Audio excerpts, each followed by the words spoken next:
Bonjour et bienvenue dans Geekement Correct. On est heureux de se retrouver en ce lundi, et toujours dans la seule émission qui s'adresse aux geeks et aux non-geeks. Bon, cette fois-ci, on peut pas se tromper, la couleur c'est la bonne, c'est noir. Non, là c'est gris. Non, je déconne. Sans déconner, j'ai eu peur. Tout de suite le sommaire. La vache. Donner un avis négatif sur Adopi et pas un motif de licenciement. Orange et Intel dévoilent un smartphone dernier cri. Le vote par Internet finalement sécurisé. Et le son du jour par Sarah.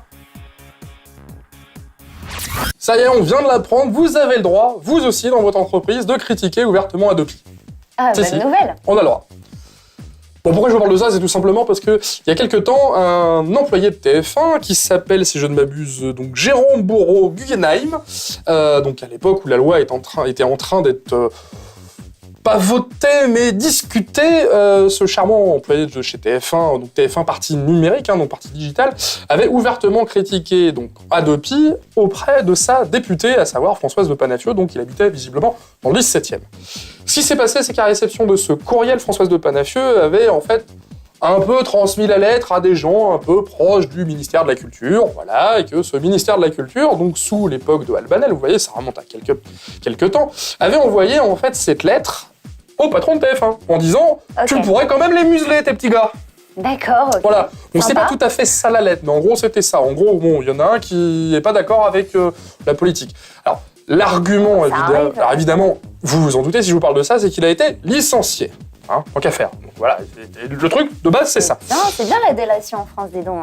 Ça faisait longtemps qu'on n'avait pas entendu parler de délation en France. Ce qui s'est surtout passé, c'est qu'en fait, l'argument en fait, de TF1 était de... donc il y avait divergence de point de vue, je crois que c'était un truc comme ça, sur un truc qui existe. Tu vois, si tu n'es pas d'accord avec ton patron, tu peux être licencié. C'est comme...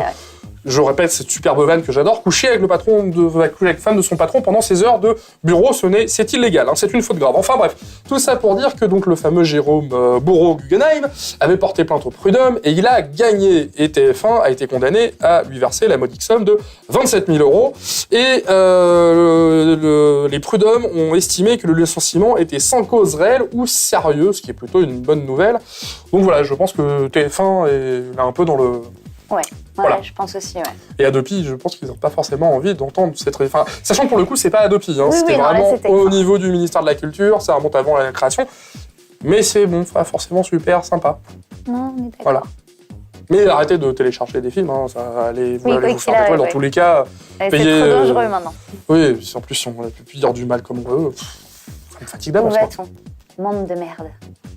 Non, tellement d'ajus. Ça fait un petit moment qu'on attendait Intel dans le monde du smartphone, et ben c'est fait, ils viennent tout juste d'arriver, je dirais même qu'ils sont arrivés la semaine dernière en France. Ah oui, effectivement, donc c'est très récent. C'est très très récent. Alors ce téléphone, donc Made in Intel, a été commercialisé depuis donc, le 7 juin chez Orange, et il intègre donc le premier socket on chip, donc le premier processeur à architecture x86, à savoir l'Atom Z2460. Alors, derrière ce terme barbare se cache en fait un processeur à 1,4 GHz, ce que somme toute pas dégueulasse, voilà, et donc le but clairement avoué c'est de concurrencer les processeurs ARM qu'il y a par exemple dans l'espèce de petite tablette que tu as dans ta main, ou dans l'iPhone que tu possèdes aussi. Voilà. Et qui est aussi dans pas mal de Windows Phone. Mais tu le ferais tellement bien. Voilà, donc juste quelques mots par rapport à ce téléphone. Il s'articule autour d'un écran LCD de 4,03 pouces, que plutôt grand, c'est plutôt pas mal. Pas mal, c'est pas très très grand. Non, c'est pas ouf, mais c'est pas mal. C'est plutôt pas mal. Il dispose donc d'1 Go de mémoire vive, de 16 Go d'espace de stockage, d'un capteur évidemment frontal et dorsal pour la caméra, bref. HSPDA+, à savoir 3G+, GPS, Wi-Fi N, blablabla, avec une batterie en communication qui tient 8 heures. D'un point de vue système d'exploitation, il n'est malheureusement pas, j'en bafouille tellement je suis perturbé par cette news, il n'est pas livré avec la dernière version d'Android, il est livré avec la version précédente, à savoir Gingerbread. Mais bientôt, Ice Cream Sandwich serait disponible. Je ne sais pas où Google va chercher ces noms, mais je pense qu'il faut qu'ils arrivent. Alors, soit ils ont une grosse fringale, c'est ça, chaque fois c'est pour moi les brainstorming. Allez, brainstorming. Il y a quoi au menu? Il y a quoi au menu? Ginette, il y a quoi au menu ce soir? Enfin, c'est juste n'importe quoi. Enfin bref, tout ça pour dire que chez Orange, il s'appelle Orange avec Intel Inside. Tiens, Intel Inside, ça fait très longtemps qu'on n'avait pas entendu ce terme-là. Donc à 1 € avec un forfait Origami Star qui coûte 50 € par mois pendant 24 mois, donc c'est les abonnements, hein, qu'on soit clair. 51 € avec le même forfait pendant 12 mois, 119 avec un forfait bloqué, 239 avec un forfait sans engagement mais bloqué.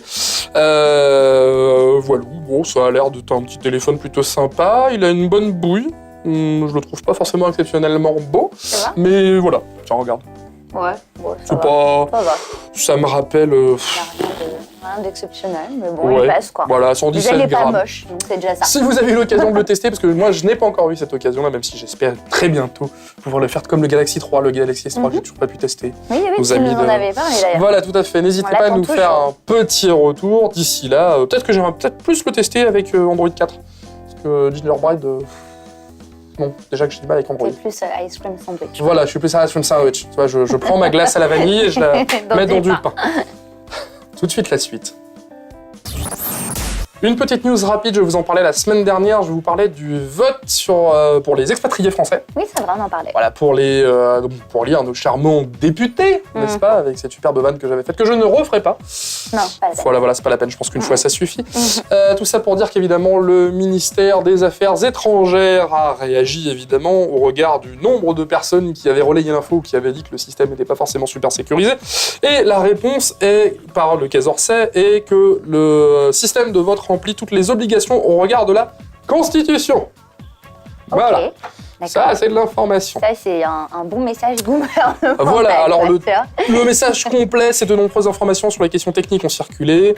Ces derniers jours, elles ont été analysées avec méthode, c'est-à-dire qu'ils ont quand même repris tous les arguments, par exemple de Paul da Silva, qui faisait partie de Parti Pirate, Anonymous, j'ai un doute.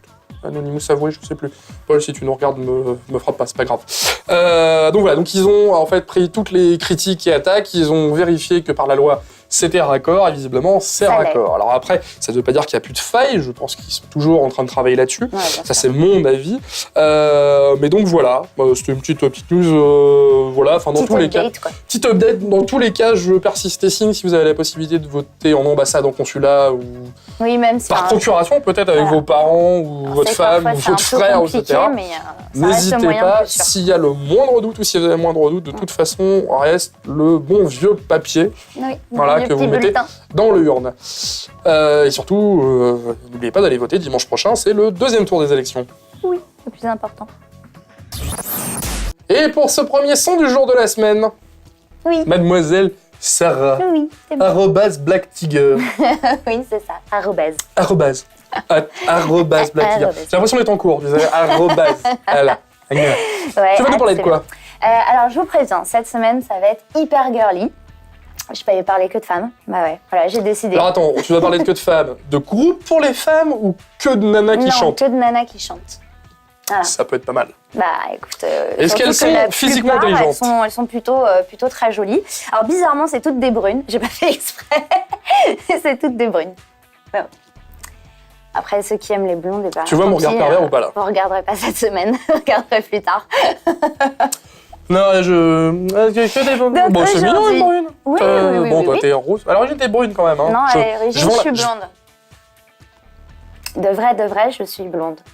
J'ai eu les cheveux noirs pendant très longtemps, mais à l'origine...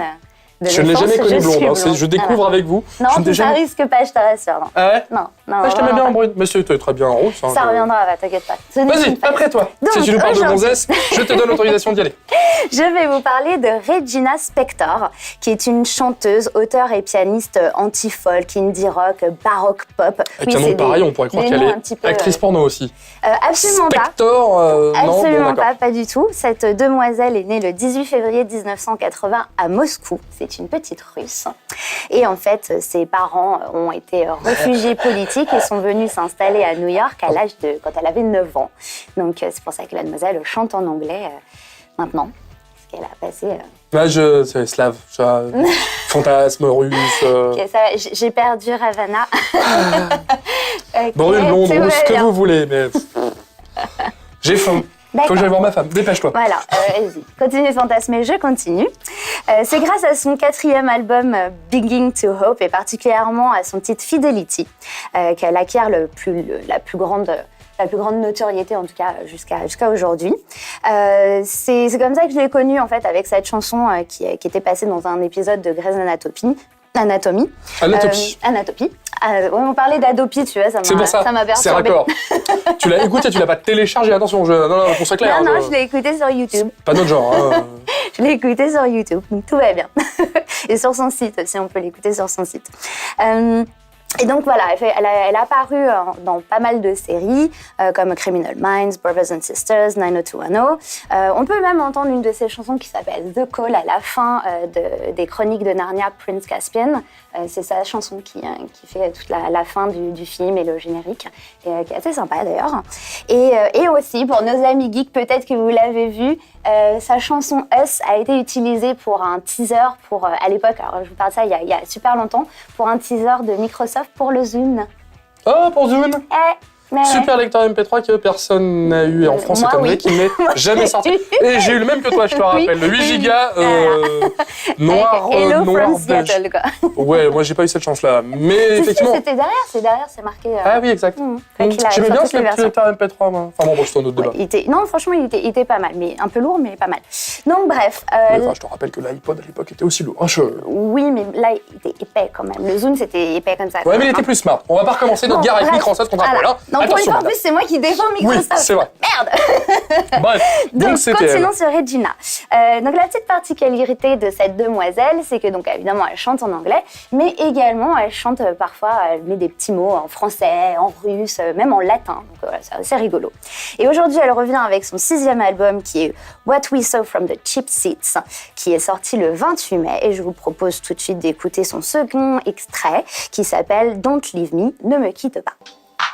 Down on Bowery, they lose their ball eyes and their lip mouths in the night. And stumbling through the street, they say, "Sir, do you got a light?" And if you do, then you're my friend. And if you don't, then you're my foe. And if you are a deity of any sort, then please don't go.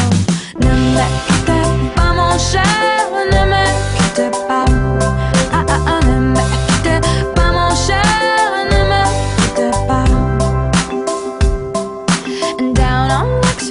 They're wearing new shoes stuck to aging feet and close their eyes and open and not recognize the aging street and think about how things were right when they were young and veins were tight. And if you are the ghost of Christmas past, then won't you stay tonight? Tu me feras bien une petite pizza là. Oh, écoute, franchement. Bah non, quoi, j'y suis pour rien. C'est nul. Bah c'est nul. Regina, c'est pas moi qui lui ai donné son prénom. C'est naze. Bon, bref, j'espère que ça vous a plu. J'aime bien les pizzas comme ça. Petit son pour les beaux jours et pour l'été. N'hésitez pas à nous dire ce que vous en avez pensé. J'en salive déjà. Arrête. Bon, dis au revoir parce que je peux plus là. Regarde, là. Bon, allez, on va laisser manger ça à Regina. Très classe. Et nous, on vous retrouve. Alors, pas demain. Est-ce que demain, c'est vacances pour Thomas? Si, mais justement demain, parce qu'on est quand même là demain, histoire de faire un de présence, mais c'est une émission ciné. Voilà, vous allez la retrouver. Un petit best-of. Voilà, et on va switcher de place. Que le mardi, ma place, c'est là. Voilà, ça va me faire bizarre. Oui. À demain. À demain.